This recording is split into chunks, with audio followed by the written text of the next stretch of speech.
আনুষ্ঠানিক ঘোষণার আগেই ফাঁস হলো ব্যালন ডিওর জয়ীর নাম। আগামী 28 অক্টোবর অনুষ্ঠিত হতে যাচ্ছে ব্যালন ডিওরের এবারের পুরস্কার বিজয়ীর অনুষ্ঠান। তবে সেই অনুষ্ঠান শুরু হবার আগেই ফাঁস হয়ে গেল ব্যালন ডিওর জয়ীর নাম। অন্যদিকে নেইমারকে নিয়ে দুঃসংবাদ দিলেন কোচ।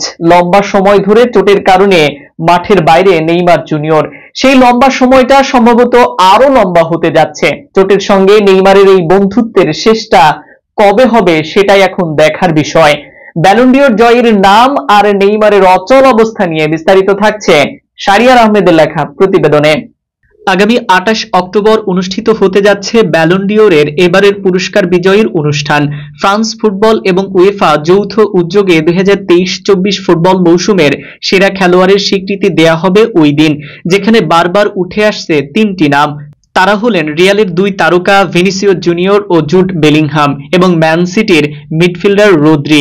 ধারণা করা হচ্ছে এই তিনজনের একজনের হাতেই উঠবে বিদায়ের মৌসুমের সেরা ফুটবলারের পুরস্কার। তবে স্প্যানিশ সংবাদ মাধ্যম মার্কার দাবি, রদ্রি বেলিংহাম নয়, পুরস্কারটি উঠতে যাচ্ছে রিয়ালের ব্রাজিলিয়ান তারকা ভিনিসিয়াস জুনিয়রের হাতে। গত মৌসুমে রিয়াল মাদ্রিদের জার্সিতে দুর্দান্ত কেটেছে ভিনিসিয়াস জুনিয়রের। আগামী 28 অক্টোবর প্যারিসের চাপেলে থিয়েটারে অনুষ্ঠিতব্য ব্যালন ডিওর অনুষ্ঠানে ভিনিসিয়াস জুনিয়রই হতে চলেছে অনুষ্ঠানের মূল আকর্ষণ। রিয়াল মাদ্রিদের হয়ে গত মৌসুমে অসাধারণ পারফরম্যান্সের জন্য তিনি ইতোমধ্যেই চ্যাম্পিয়ন লিগের সেরা খেলোয়াড়ের পুরস্কার পেয়েছেন, যা তার অসাধারণ ক্যারিয়ারের অন্যতম মাইলফলক। ব্রাজিলিয়ান এই তারকা গত মৌসুমে রিয়াল মাদ্রিদের জয়ে প্রধান ভূমিকা পালন করেছেন। তিনি সাপোর্টিং রোল থেকে শুরু করে দলের কেন্দ্রীয় খেলোয়াড় হয়ে উঠেছেন। বিশেষ করে চ্যাম্পিয়ন লিগের ফাইনালগুলোতে তার অসাধারণ পারফরম্যান্স তাকে শীর্ষে নিয়ে এসেছে।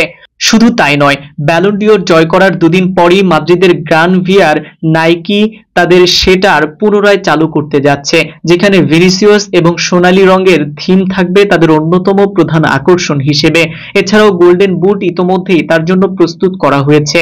অন্যদিকে নেইমারকে নিয়ে দুঃসংবাদ দিলেন কোচ। লম্বা সময় ধরে চোটের কারণে মাঠের বাইরে নেইমার জুনিয়র। সেই লম্বা সময়টা সম্ভবত আরো লম্বা হতে যাচ্ছে।